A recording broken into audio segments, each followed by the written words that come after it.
Buy Black for life. Buy Black for life. Good evening. Good evening.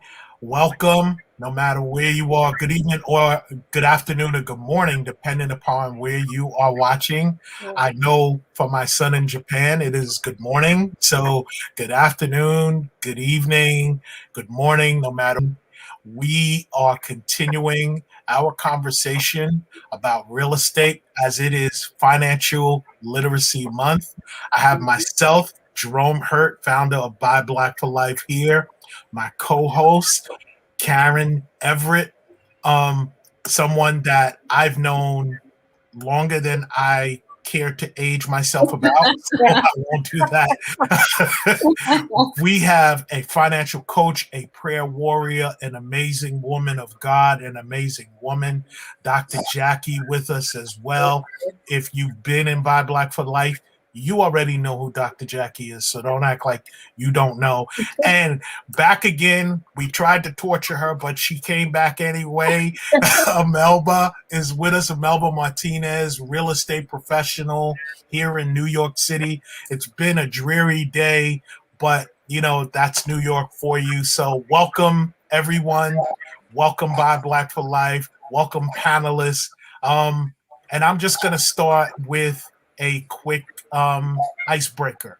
So if you are watching, what fears or myths did you make up about home ownership and about money, finances? So if you are watching, put that in the chat. What myths did you make up about home ownership as well as about finances? And I'm going to ask my panelists, and I'm going to go with my co-host first, Karen Everett. Karen, please start us off. What myths did you make up? And it could be both or it could be either one, please. Okay. I'm going to go with home ownership. So it depending on your situation, sometimes it is better to rent. So a myth could be that it's always better to own a home. And then again, depending on your situation, the reverse is sometimes true. Sometimes it is better to buy than it is to rent. And one more is that you need 20% down to get a mortgage. Myth. Awesome. Well, that is definitely a myth. Thank you for that.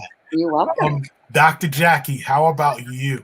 What myth did you make up about either your finances or about purchasing your first home?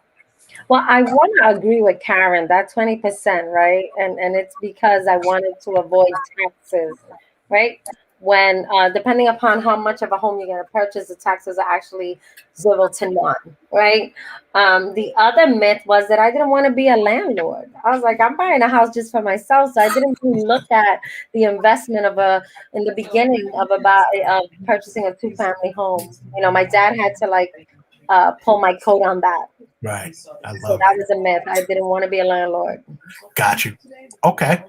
And our professional, Imelba, I'm dying to hear what your myths were, especially being someone who's in the field. What were your myths about either finances or home ownership? Well, in regards to home ownership, I'm going to say too young to buy a home, right? That I'm too young to be a homeowner. And I definitely disagree with that, right? Because I bought my first home in my 20s. And that also, you need to have an 800 credit score for you to actually purchase a home and get a great mortgage. And that's, there's products out there you can have as low as 580 credit score and still be able to purchase a home for the first time. So awesome. Awesome. So I'm going to share mine because I am not handy at all.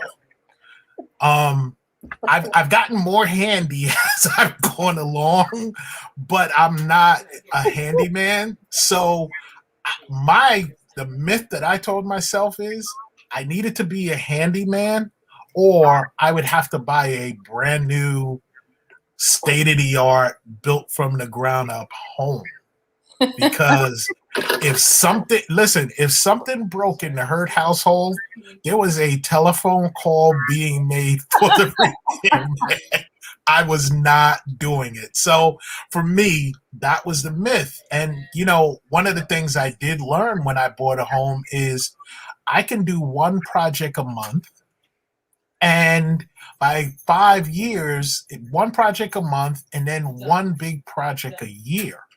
And all of that would turn into something amazing over a 3 to 5 year period, as opposed to the first day I walked in. So that was the myth that I stopped telling myself. So welcome. Can I just add to that? And you make me laugh because I used to look at my husband and say, "Oh no, I can't buy an old house." No, no, the man is not a handyman at all. No, no.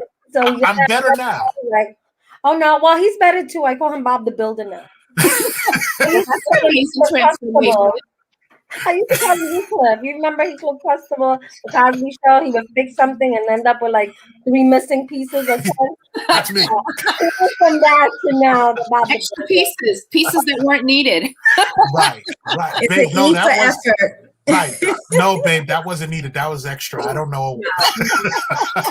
So that was definitely me. So thank you. I love that. Yeah. So let's jump right in. We had an amazing conversation last week, and we got so much of a great response from people, and people still want more.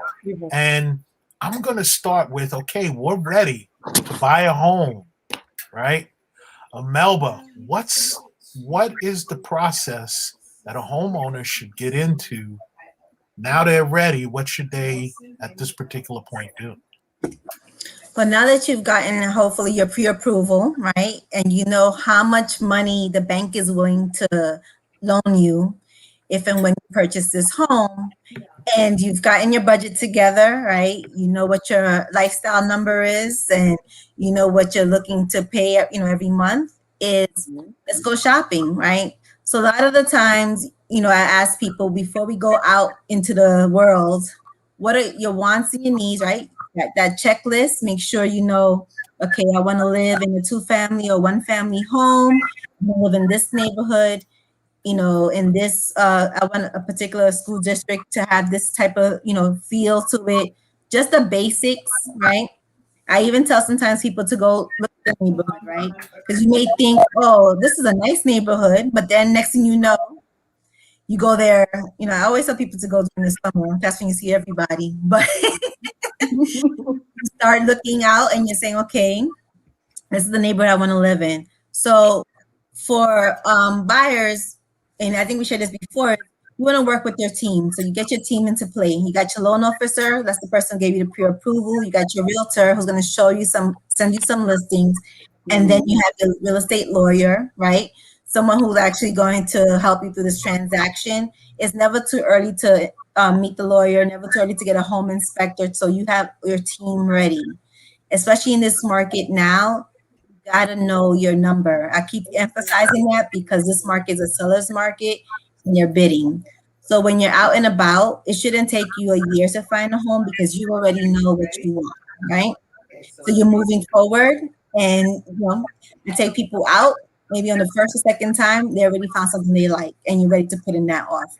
Don't forget the down payment. Make sure you got that in place. So important. Important. And it's when I talk to clients and they're saying to me, yes, I want to invest. The first thing I ask them, okay, what are your goals, right? Because if you're saying to me within a 1 to 5 year period that you want to purchase a home, I'm not putting you into a risky investment because you could lose that down payment.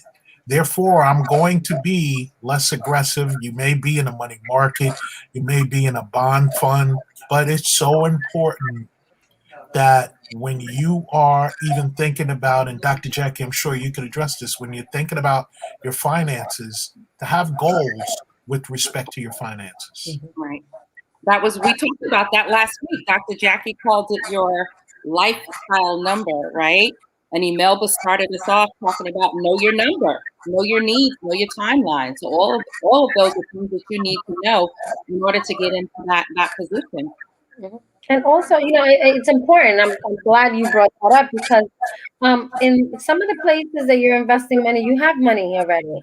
Like your 401k, you can pull money out of that for first time home buyership, right? And you may think, no, I can't. I have no money. I have nowhere to start, right? So, it's important to have that budget. I also touched upon having two different budgets, right? You're gonna have the budget of which you're living now, right? So that you know what your expenses, and then you're gonna make that budget, develop that budget that's going to have everything that you're gonna anticipate that you need, right? Mhm. What's the mortgage? What's the insurance, right? You want to look at your insurance. Yeah. Listen, I'm gonna share. Yeah. Some people Yes. know I lost everything in Yes. January 23rd in 2020. And if Yes. it wasn't for my insurance, I would not be sitting in front of you. It was the difference between living in a New York City shelter and being put up in a hotel. Mm. I My remember. insurance made that difference. I So I'm remember. very passionate about that. Yeah. I'm very passionate about that. So this is not just about I'm going to go buy a home. You get to also do research. Do research. There's certain things that your realtor cannot tell you by law. Not that they don't want you, but the law tells them because it's called steering, right? Right. The job as a realtor Correct. is not, and know this is not for them to place you, but they want you to be placed. Right. I went to Florida and I went to purchase a home, and they were like, "Oh, you should live in this area because a lot of the Spanish people live there." I'm like, "Listen, what are you trying to say? What if that's not what I want to do?" Right. Right? So you get to be mindful of that. So the answer to your question, you get to know what your number is. I'm gonna coin that phrase, your lifestyle number, when you're a renter as well as when you are an investor, Mhm. right? Because you're an investor, even if you're buying your own home, it's still an investment in yourself. Yes. Um, I wanted to say too that it's interesting because when I purchased my home in Florida, they don't have attorneys in Florida. Mm. They don't. Right. So it's knowing where you're from, what your team is. I love that Imelba said know your team Yes. because if you're gonna purchase, and let's say if you come from a place, let's say if it was vice versa, that I'm coming from Florida now to purchase something in New York, that's an expense I wasn't anticipating. Right. Right? Whereby in Florida I say, woohoo, Right. right? But that meant I needed to read the document and know what I was reading. And it's interesting because I don't remember, like, one of the things with new construction, for example, you don't have, for example, that title search. Right. These are all of the things that you have to be mindful of depending upon the state that you are buying in, and also what type of structure you are purchasing. But Dr. Jackie, I wanted to add one thing to what you said about the 401k, right? Letting people know if you have a 401k and you withdraw from that 401k to purchase a home, if you are under the age of 59 and a half, that 10% penalty is waived Mm-hmm. up to $10,000. Mhm. I'll say that again. If you are withdrawing from, and it pertains to even if you roll it over to an IRA, if you are taking from a retirement plan and you are using it to purchase a home up to $10,000, you do not have to pay that 10% penalty. It is considered income, but you're not subject to that penalty. And I just wanted to drop that in there. So thank you. You And know, if I'm not mistaken, it doesn't have to be just for first time home ownership. No, it does not have to be first Right. time home buyer. No. yeah. Yeah. Dr. Awesome. Jones said something else that I don't want us to let go by because it was important. Insurance, right? You have to protect your investment. That's actually one of the five key components of financial literacy, right? Because after you earn your money, right, you spend it. Excuse me. You should be saving it. Credit is a part of financial literacy. Borrowing and protecting your investment is very, very important. and we can't let that go by without, making people aware. You've got to protect your investment. Yeah. Yes, I'm sorry. I wanted to add just into the money situation, just in those two budgets, right? Because when you're purchasing a home and you're getting a loan, they're not going off of your net income. They're going off of your gross income. Mm-hmm. So they're looking and saying, oh, you can afford this monthly mortgage based on your gross, but you know what your net is and how much you really can purchase a month. So it's important, as you're saying, these two budgets, making sure that, listen, okay, thank you, bank, for having that faith that I can afford this amount every month. Let me make sure that I can actually afford it. Like I shared with you guys the last time, that the bank gave me a loan and I was so happy, oh, I could get approved for this, but the actual payment I could not make, right? Mm-hmm. And also having money, knowing when you're going to purchase a home, that you're not purchasing a home with all of your money. Mm-hmm. I had purchased a home and did the inspection. Everything was good. I was doing what they call house hacking, right? I lived in the basement and rented the 2 floors. But maybe like a month in me moving in, water main broke. Ooh. And so I had 2 tenants, one with a child, and she calls me and she's like, there's no water in the sink. Problem. That could be a problem. First, let me check my water bill, make sure I paid it, That's no problem. Let me check on that.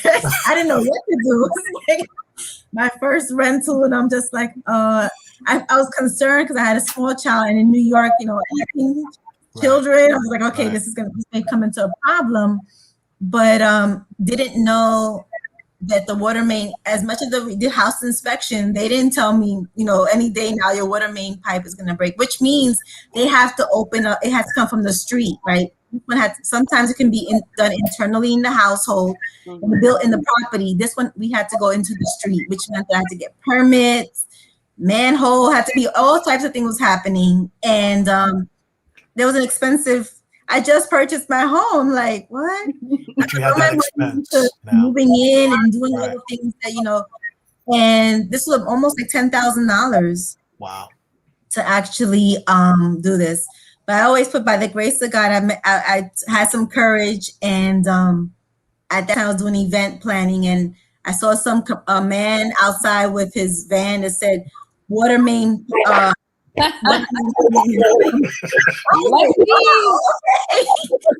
spoke to him and I said, listen, do you do payment plans? That's only God. That's only God. Exactly. And he was like, yes, I do. I just need a certain amount up front, and you can pay as we go. And I'm telling you, I was like, thank you, God, because it was and that was resolved. But and I had good patient tenants, right? Because some people will take that and call the city and be like, the landlord is not trying to put the water in, all these different things. You have 72 hours to answer this complaint.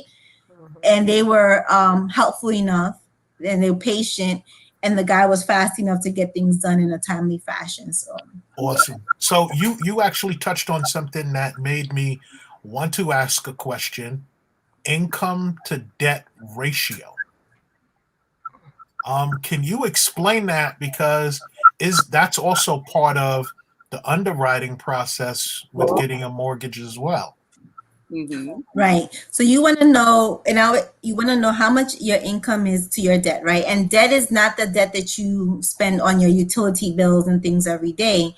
It's the debt that you have accumulated on your credit report. If you have a car loan, if you have credit cards, if you have not personal loan, which you should consider when you're doing your debt to income ratio, but anything that shows up on your credit report, they want to see. If you have a judgment, outstanding judgment, student loans, all of those things are counted against your income. And then there's the formula to make sure the income is divided by your debt and then there's a percentage that comes out, and that percentage is what determines for the mortgage company to say how much they're willing to provide you. The same thing is done with actual mortgage payment. So this very important, like I said earlier, when it comes to income, it's not your net that they're looking at. They're looking at your gross. And a lot of the times people get that mixed up. They think, oh, well, or, I don't make that much. They're like, no, you make that much on paper, right? And any additional income, like for example, if you're a 1099 person and you're also salary, that is part of your income. Like it's not anything you reported to the IRS is your income. Right. Now, I've also had people say, well, I also do this on the side. I have cash, but that's not counted towards your income, unless you've been reporting it, right? The Uber drivers are famous for those, right? Because a lot of the times, depending on how sometimes I have to set up. They're Uber driver, they're a Lyft driver, they're all types of, they have multiple streams of income, but if they're not reporting it, it doesn't matter how much you're getting in cash. Mhm. The bank wants to see, right, what the income is that you're putting on your tax return, and that stops people sometimes, right? Because And like, child support is not considered part of it the is considered income. part of your income. It is. It is It is considered. considered part of your income, Okay. right? Interesting. I didn't realize that. Yeah, it is considered part. Addition, sometimes like there's people who get SSI for their kids. Maybe there's a child or you're disabled or something, and they have that as part of your income. So any money coming into your household, hopefully you're reporting it. It will be used, it will be used towards your income, right? Right. And the debt, don't get it confused with the debt that you're paying out every day. It's the debt that's coming out on your credit report, because the banks have to use, and they use the gross because they have to keep a same level for everybody, right? Your net can be different because you may be taking out money for other things in your net, right? Right. Or 1K. So every month you're like, oh, I'm only making X money. Yeah, well, how much of that net is being taken out for money towards your 401K or money towards something else, or whatever the case may be? So they use the blanket gross. Gotcha. Now, Dr. Jackie, I know you are a financial coach. You do like boot camps with so many people around finances. And I remember before, I don't know if it was before we created this group, you and I having a conversation, and the way that you explained to me that you get people intimate, right, with their money and their finances. Like me as a professional, I never took what I thought the way you were going about it, because there is that level. For me, my mother made great money but was terrible with her finances. So for me, the side effect is I'm going to be ultra on point with everything financial. I'll never forget one time my the lights went out in my house, and I'm a grown up. I freaked out because it was commonplace when I was a kid that we just didn't have lights. My mother, again, wasn't responsible. How do you get people intimate with their finances, especially as they're moving towards purchasing a home? Yeah. I say date your finances just like you date your loved ones, right? When you're getting ready to go out with your spouse, with your significant other, with your baby, right? There's certain things you do, right? You do your hair, you do your nails, whatever it takes, right? I say do the same. Get ready. Start looking for those envelopes. What bills, right? You know that table that you have when you walk in and the lamp is there. You lay your keys and one day it has one envelope and then you have, 3 months worth of bills. Well, start dating those bills. Like open them up, see what's there, see what's been paid, see what's pending. That's becoming intimate with your finances, and then date them every time you get paid. Right? It's important to sit down, whatever you want to use. If it's listen, I people love these apps. I say, listen, if it works for you, great. But don't think that if you have 5 apps managing your money, if you're not disciplined, you'll still be in ground zero. You won't know anything. Yeah. Right. Because you're not disciplined enough to take all of these things. I'm old school. Me and Excel, we have a relationship. Me and Excel are like, that's my boo. Right? Whenever I get money, what bill I paid, I put it on that spreadsheet. I don't want fool's gold at the end. You don't know what fool's gold is, right? Oh, I think I paid this bill and I didn't, and you go and you spend it, and then the bill comes a couple of days later. It's important to know when your bills are due. Right. Yes. It's important to know when you have a credit card when your cycle ends. so that you can be proactive. We talked about a credit score, right?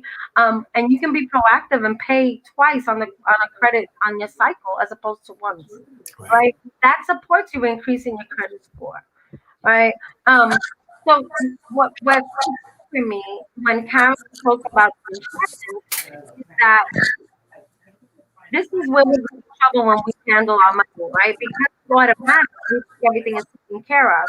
We don't open that insurance, right? We once a year it says, "Oh, the renewal, here it is." You don't open it, you don't know what you're insured for, Read your policy. right? And so what happens is there's four components to that policy that you need to know, very intimate with. Now, I'm not just suggesting home buyers insurance. Listen, renters insurance is just as important. Renters insurance is important. My tenant walked out with nothing. I tell you nothing. Wow. Nothing. Wow. Nothing. Right? It's important for you to look at it. We also something when we talked about the water, right? You got to know that the bills are being estimated over their actual readings. Right? Because I tell you, when they do an estimate, trust and believe that when they're going to turn around and say, "Oh, this is an estimate," you owe. Know your bills. I want that's well, I'm sorry. I wanted to add to that because that's preparation for expectation, right? So now that when you're dating your finances as a person who's looking to purchase their home, or even just any time, but even as a person who's purchasing their home, there's going to be that mortgage bill, right? Is due, right? It's going to be that same utilities bill, same taxes, all of those bills, maintenance bills. Like for example, in New York, I subscribe to a service, Home Serve. They come once a year, right? You have to maintain this property, right? This is not just, I bought the house, now what? So Home Serve, making sure my boiler is inspected once a year, right? Before the winter time comes. Cleaning the gutters once a year. These are things that, sewer maintenance, all of these things are expensive, yes, right? That you have to make sure you put into your budget, right? So now you got your budget in play as a renter, making sure this is preparing you to have that same discipline as a homeowner. And I'm a person who worked with people who were facing foreclosure. So what we used to do was we call it an emergency budget, but we would have to streamline some of those expenses, right? It's similar to some people call it a financial diet right before they go into home ownership purchase. Do you really need all those cable channels? You got to start rethinking, right?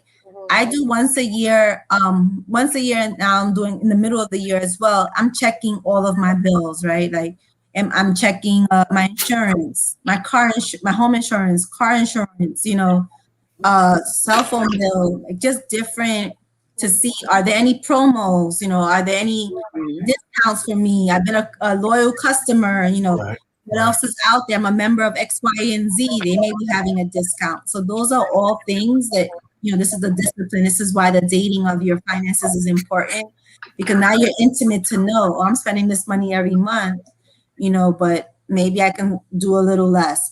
And not cheap, right? Because you don't want to be a little less and you have, something happens and you don't have the insurance you need, right? To protect your home or your car or your kids. But that's why it's also important to have a relationship with your insurance representative as well. I think about a few years ago, our car got broken into. We were in another city and our car got broken into. Our iPads, my wife's laptop, everything was taken. We were made whole almost immediately because of insurance. And what a feeling that was. I was devastated. Please don't get me wrong, because I'm a protector, right? So and the only reason I got out the car was because of the neighborhood and I wanted to keep my wife safe. But to go back to the car and see a car smashed, and my wife was like beside herself, and insurance made us whole.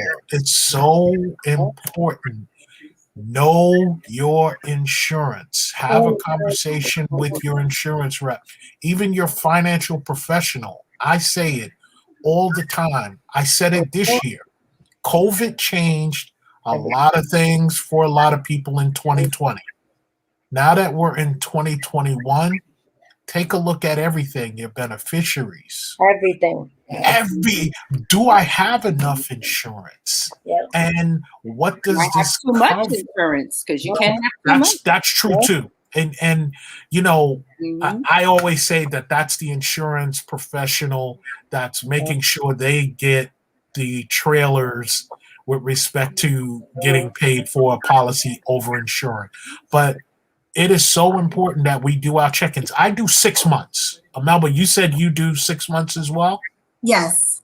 6 months here. And I'll call clients. I'm like, hey, listen, what's going on? Any changes? What's up?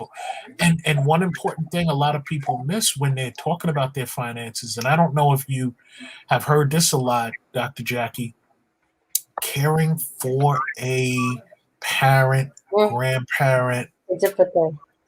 It is so important to talk about that. Even when looking for a home, to talk about that. Yep. Do you need space in that home for that parent or grandparent? Yeah. And even for yourself, listen. Right. When I had this house, right? Because remember the fire when my contractor called me and said, "What type of bathroom do you want?"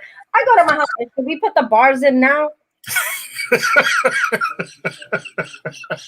like, "What are you talking about?" I said, "Dude, you're 58. I'm 62. I don't remember getting here. I was 26 yesterday. I don't remember getting here. Yes. Can we put the bars in?" And he's like, "Jack, he calls me Jack. And he goes, 'You crazy?' I said, 'No, I'm real. Get them in now, right? Because those bars are gonna cost more if I have them put in after the bathroom is in.'" Yes. Those are the things that you get to think about. When Melba was talking about the maintenance, yeah, listen, these filters are the best. Change your filters. Sometimes you'll call a maintenance person because your unit is not working. The first thing they'll tell you is, "Did you change the filter?" And you're like, "Oh, dog, it's only $9." People are $9, and you're paying $200 for someone to come out and tell you to change the filter. Just to come out. Because it didn't, the air didn't go through properly, and now you ruined something in your unit because you did not pay $9 to change the filter. Be prepared. But I would say that's all part of it, right? All part of owning a home. I think a lot of the times we have this dream, like, "Oh, I own a home now," and it is like, "Now what do I do?" Right? They have the freedom, people, "I want to buy a home because of the freedom, because I can do paint my whatever way I want," and all these different things.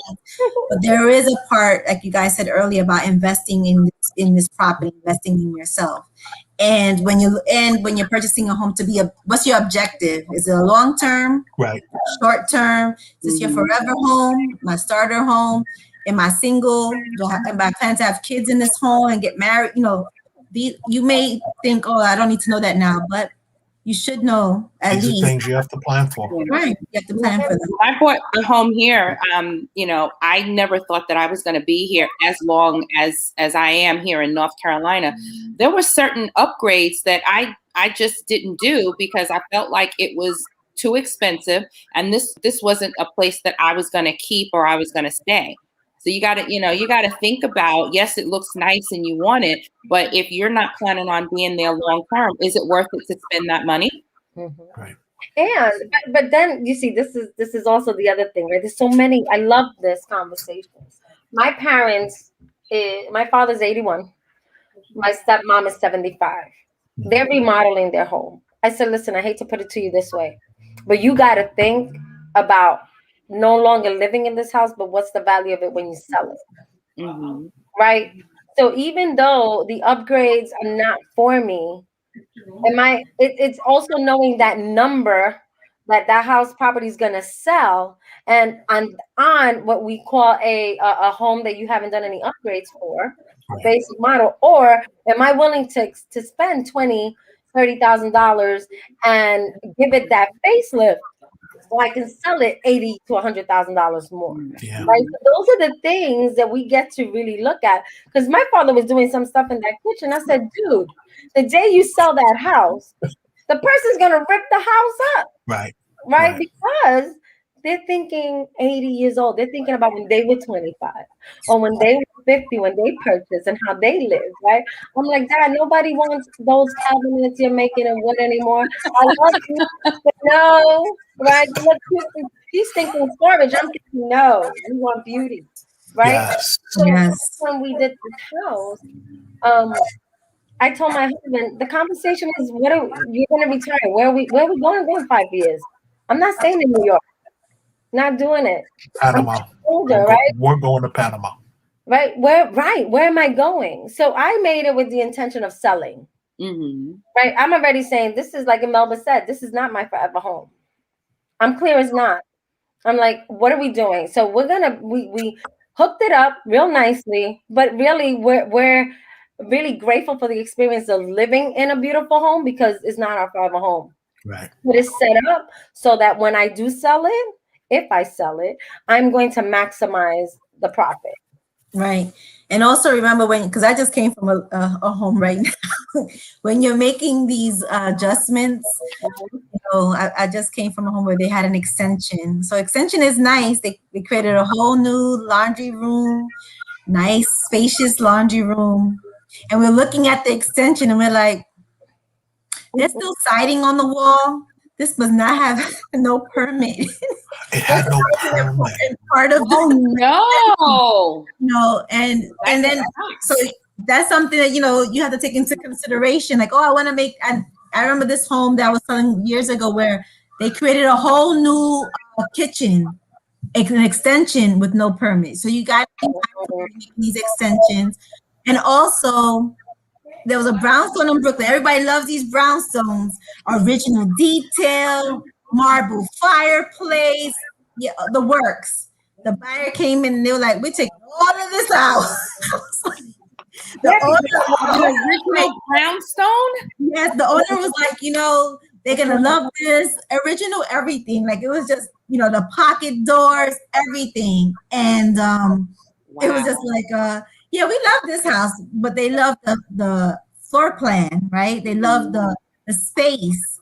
They were not in love with the original details. So when so I always tell people, when you're doing your home, do it for yourself, because 9 times out of 10, too, people are not necessarily going to love that, like you said about your father. They're not going to love that cabinetry that you made, that you like, I put my heart into this. They're going to be like, oh, that's nice. Take that down. I'm sorry, Dad. When you make up your mind to sell it, you have to disengage. It can't be personal. Right. You can put all the gold in you want. If that's the case, then you need to stay in that house. Yes. And what Imelba was saying, like, you even don't go into buying a home blindly. Do some work. Like, what do I look at, right? Like, for example, if you look at, is the house up to code? Is it up to code? Because if it's not up to code, but you still want to purchase it, what does it mean to bring it up to code? How much more money do I need for that? Right. Also, if you notice, if you look under the sink and and there's spots there, well, there's water. What's going on with the piping? What's going on? Right? And that's important. That you have to look at. The furniture's moved. You see that the carpet has a nice clean space. The couch was moved over to the left. Well, what happened over there? What are you hiding to the left? Right. What is the drop ceilings hiding? What is and this is even the inspector would look at it, but there's little things that the inspector may not know. Yes. Go to the house when you look at it with a little plug-in light. Check I always turn walk on the water. Night light. Water flows through. Yes. And Walked with a night light. What people don't do, and it's public record, go into the buildings department. Look at the property deeds. Look at the details. How old is the house? How many owners did it have? What renovations were done? Like, these are the things that my realtor, when I was in Florida, supported me. That's why I'm like, I love working with Imelba, because I know that's her etiquette. Like, I'm gonna teach you all of this. I'm not gonna like sell you the house. That's not, that's the bottom line. But I want you to be educated. And so what I do with back to your question. Sorry, I got so excited. That's okay. Listen, this is We're unscripted. flowing. Unscripted. Wait, before you no, Yeah. as a realtor, it's our fiduciary responsibility. If we know something, we have to share it, right? And something that you from the original question is we have to disclose our position, right? Are we a buyer's agent, seller's agent, a dual agent, right? Those are things that need to be once you meet with some other realtor and you decide this is the person for your team. That's the first step of engagement. So yes. Melba, can you just expand on that for me just a bit? And I remember this during my real estate class. What things are you required to disclose? Because there are certain things that you can't, but there are certain things, for example, that you are required to disclose. What would they be? So it's a material defect in the property that we are aware of. We have to share. What we cannot share is like, oh, this person is ready to move there in a divorce. We cannot disclose that, right? Right. And we have to disclose just kind of this is illegal to family because we also have to do our due diligence, especially if we're listing the property. We have to make sure that the information is being shared is accurate. The taxes are accurate, right? That this is an extension that has a permit, right? That is not a just, I just added this yesterday. These are things. And so, I echo Dr. Jackie, like education, right, is important, right? I took a mortgage class for my first home because I just want to make sure I knew what the lending details, like how am I gonna get this mortgage? Right. But for a realtor, right, we need to disclose these things and we need to disclose our position. That's very important because you may be walking around town like, oh, this is my buyer's agent, da-di-da-di-da, but you're the you have buyer's to be agent. clear, yes. The buyer has to pay you, right? And the responsibilities between you now is you and the buyer. If you're the seller's agent, which 9 times out of 10 we are because that's who's paying our commission, right? We have to be clear on that. But if we're the selling agent, meaning that I have listed this house and I also found the buyer, right? I have to then speak to both the seller and the buyer and find out there's a mutual, confirmation that yes, you can represent the both of us. Otherwise, we will have to defer to my broker will have to defer to another agent in the office to represent one of the other people in the transaction. Yeah. A lot of times people don't think that like, oh, this is my buyer's agent. I'm working around. No, honey. It depends.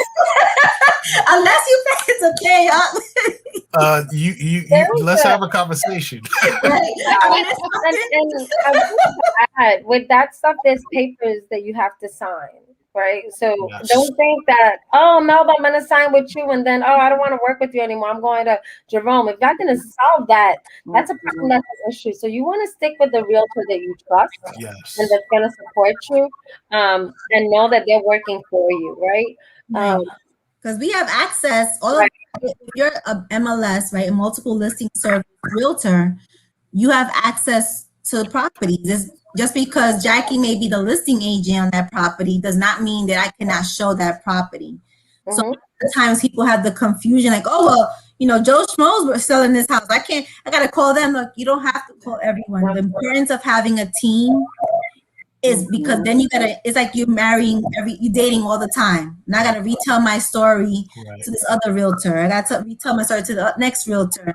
And no one's going to be, they're not going to take you serious. They're not going to send you the information that you want. They're just going to send you things like, oh, this person's not serious. They don't really know what they want to do. They keep calling me. They call this person or comparing me to another person. Make a decision and be comfortable with that person because you don't know that realtor may be the person that you're going to sell, help you sell the house later in the future. Or maybe they normally are a resource, like property management companies, other resources we bring to the table. So interview your team. Yeah, I wanted to share. What I'll tell you is that that realtor will love you when you make referrals to them. Absolutely. Yes, I love you. Speaking of loving, if you're in New York, Imelba is we are referring you to Imelba. So if you and I will do it again.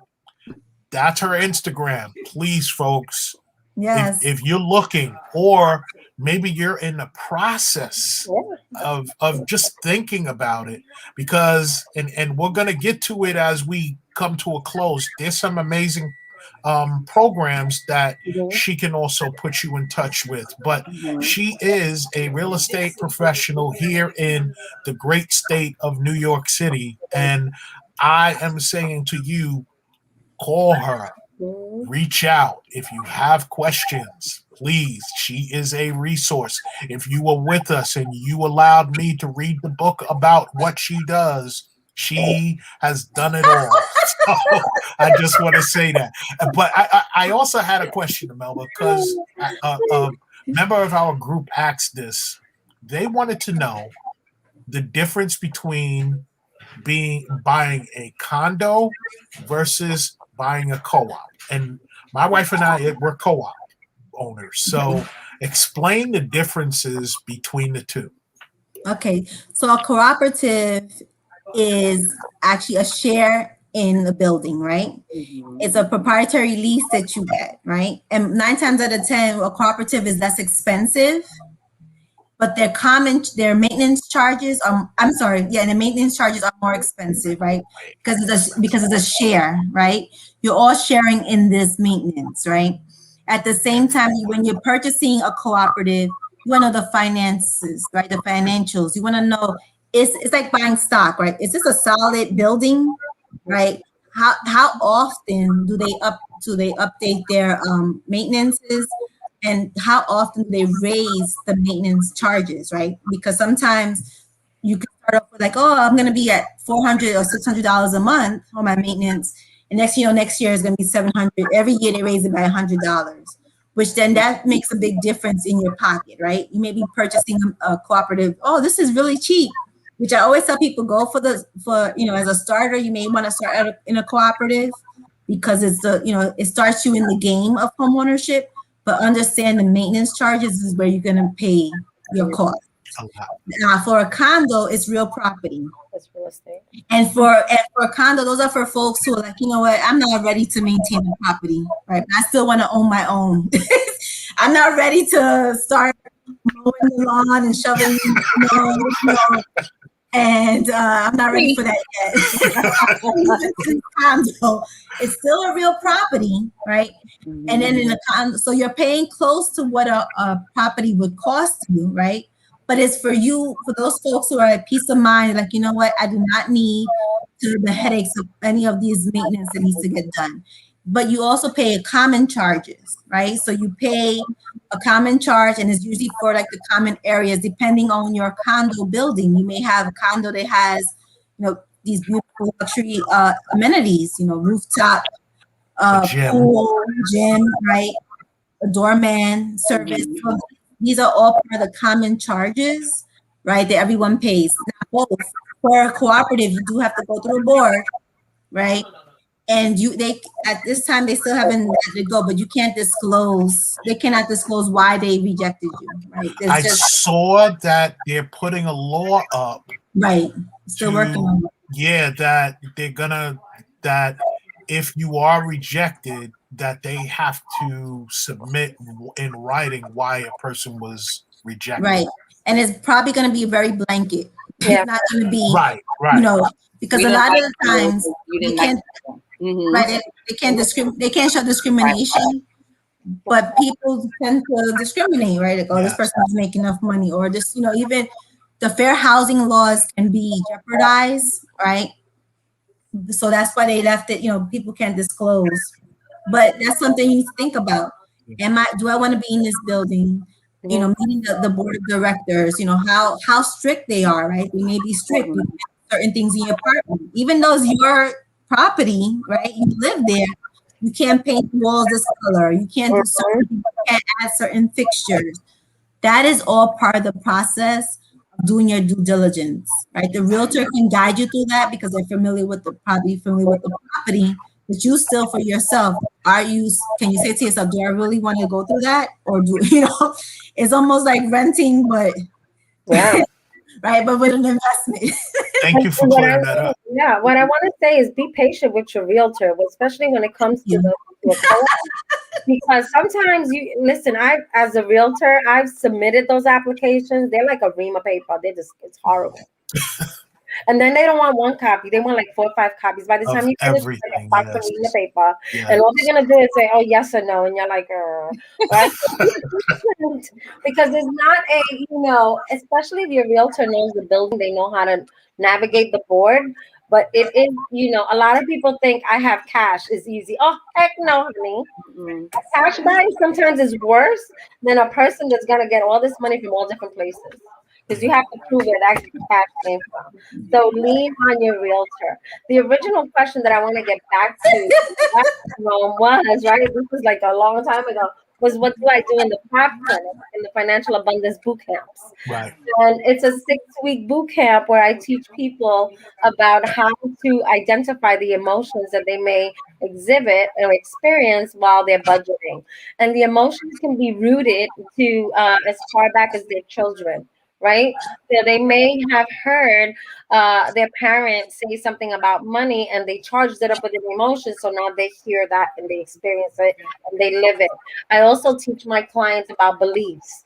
The beliefs that are projected upon them based on other people's money beliefs. So back to being that child, I can assure you that your money beliefs are 7 generations deep. It's part of your DNA, is your blueprint. Yes. Okay. Yeah. And for example, I believed at one point that I had to work hard in order to make money. Where did I get that from? Well, I see my parents do it. Right? They worked hard in order to get money. Well, who did they see it from? My grandparents, own property. But what did they do? I don't have to continue. I can go back to 7 generations. Then after that, I get into what they wanted to do, which is to be intimate with their finances, which is the budgeting piece, right? And we really target all the expenses. What's your income? I love the income part because oftentimes people are in places they don't want to be with anymore.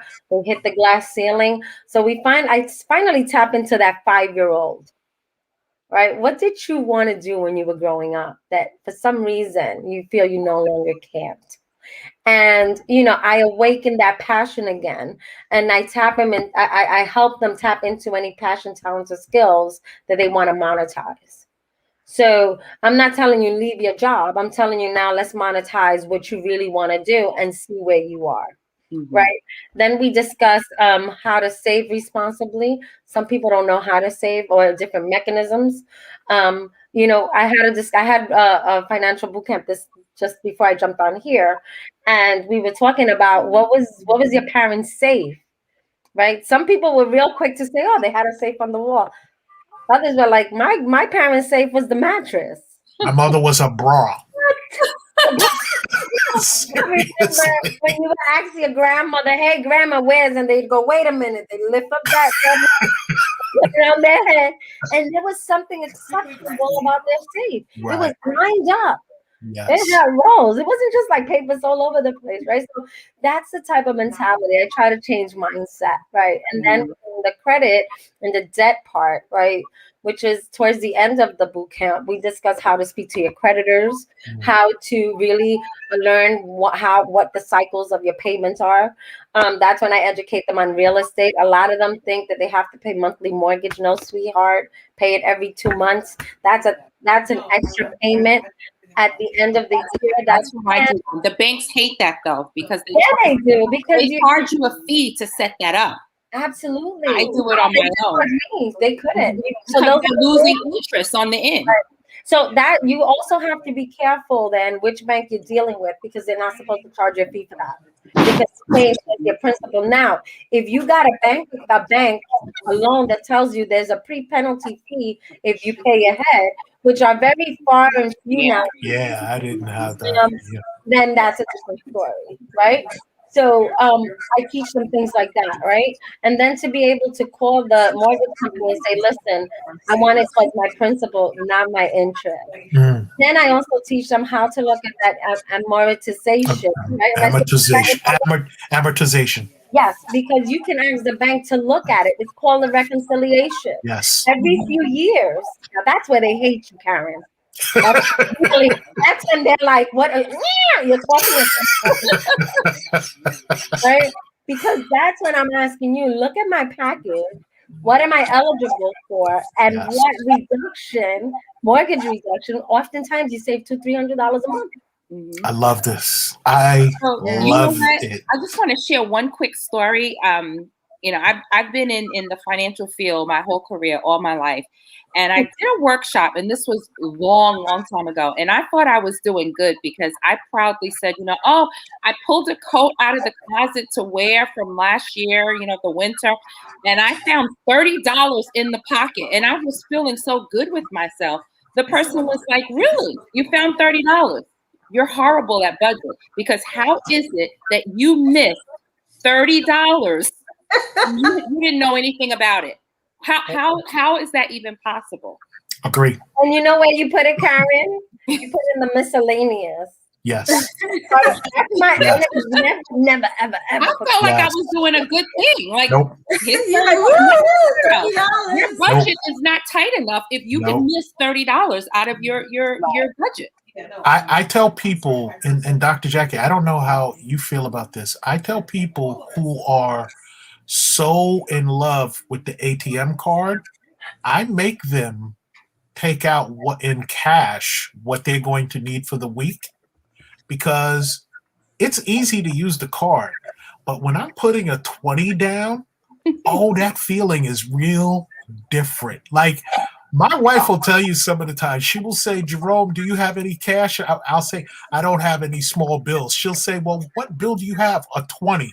Honey, that's a small bill. Give me the 20. So, I don't use cash at all. You'd be good to find cash on me now, because I want my airline points. I will use my card for everything. But you're good with finances.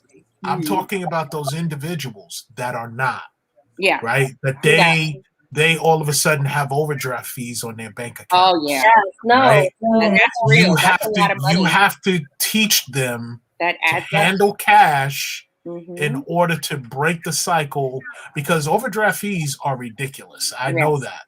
But $35. yeah, so to start using cash, and I always tell them, whatever you have left over at the end of the week, guess what? Put that in the bank and start anew. And people, by training them that way, they have a different feeling about putting that cash down as opposed to putting that card down. So in a way, it's that mind thing, Dr. Jackie, that I know that you work with so many people with. I was going to say, I do that with my kids now. That's good. Now that they have money, because it's recycling my money. But but they have, I was just sharing, they have 4 envelopes. They have like a tithing and donation envelope, always an investment envelope, spending, and then savings, right? And so, as they get money, they have to do 10%, I put 10% for yourself, 10% for tithing, and then what are we doing for investment and for spending? And so just being able to, just for them to see, like, oh, okay, I have these 4 categories, just to get them accustomed to that, and then putting their money away. So when they go out shopping, I'm like, okay, well, what money are you going to be using? And this is just, gift monies and things like that. No, but that's important.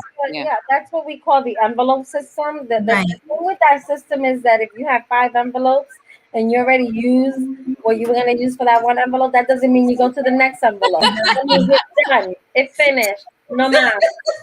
I'm not taking for Peter to pay Paul. I think the next generation is going to be much better than like we were and our parents were, because we know better. Therefore, we're teaching better.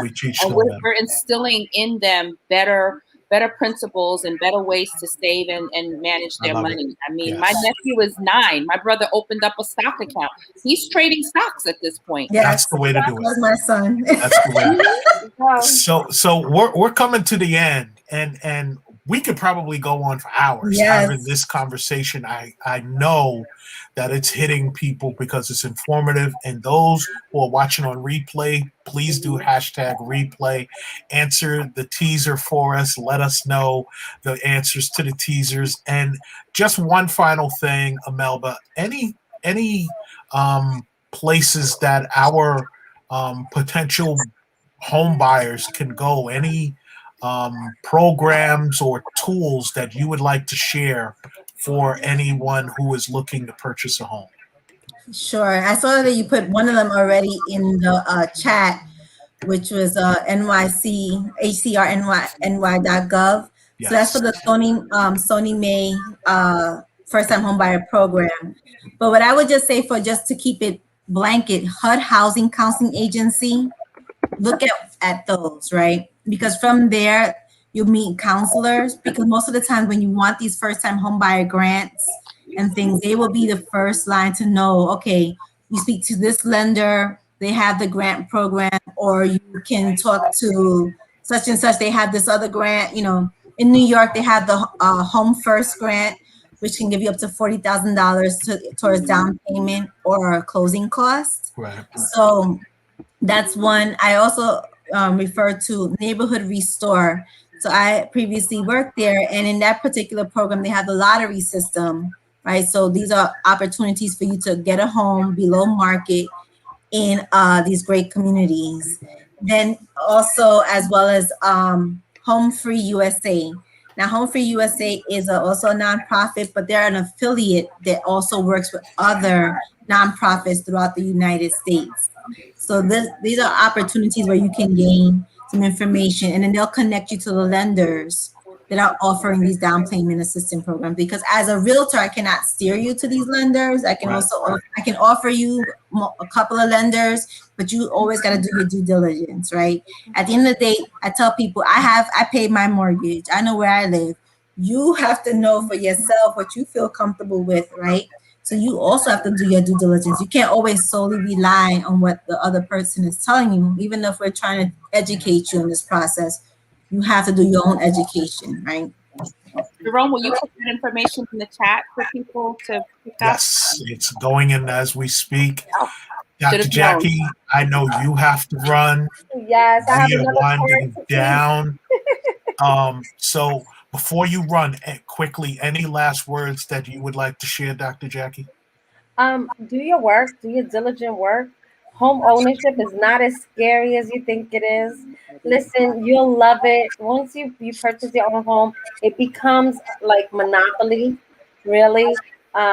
You start learning about investments, and you'll know that it is an investment. It's not just about buying a home. You can actually take money out of that home if you need it, and use it responsibly. So listen, um, just shop around, look for a great realtor. Imelba is our realtor here. Like Jerome said, ask her if you have any financial questions. Speak to me. If you notice that your credit score is low and they're telling you don't qualify for a certain loan, come to me. I'll support you. I don't charge to speak to you. So if you have a myth that you have to pay Dr. Jackie to talk to Jackie, no, honey. And she's I'm here amazing. for you. I'm here for you. She's I'm here amazing. to develop. I believe that I am supporting with wealth generation by giving you the knowledge that I know. Amen. Okay. Thank you. Sometimes my abundance lies in me supporting you. That's where my abundance is, and not in your pocket. That's It's awesome. not in your pocket. Trust me, it's not in your pocket. Amen. So that's my belief. So I love you all. I'm Love sorry I gotta you. go off. I have a Thank Zoom you. call now on the other side. They're waiting for me. Love I love you. you. Bye, Dr. Jackie. Time. Imelba, Bye. any last words from you?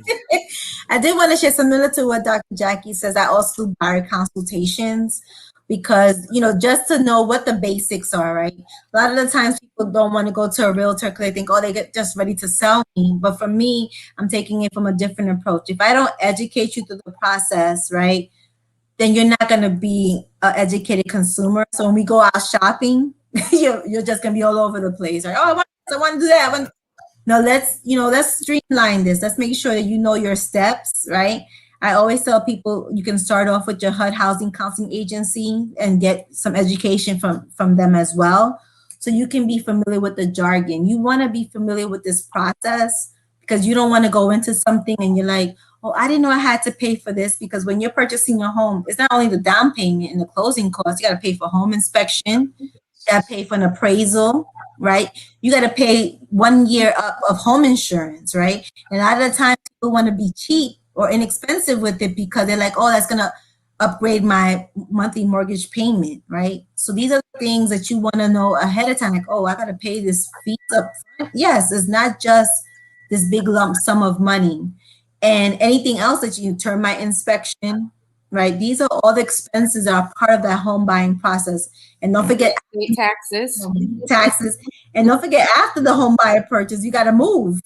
There's a moving expense. And that's why you said it's important not to put all of your money out because there's still things to come. Right. So that's what I just recommend to people. They feel free to contact me. We can do a buyer's consultation, and it's not about getting you into the home right away. It's about getting you into the right home with the right mindset, right? And being educated about that process. Awesome. Thank you. Karen, any last words that you would like to share? No, just that I've said no, but I meant yes. Just don't be intimidated, right? We're doing a lot of talking here about, purchasing homes and being ready. I don't want to leave out the person that feels like they're not ready. They don't, have the money they're renting and they can't see it. I mean, don't be intimidated. The programs were mentioned.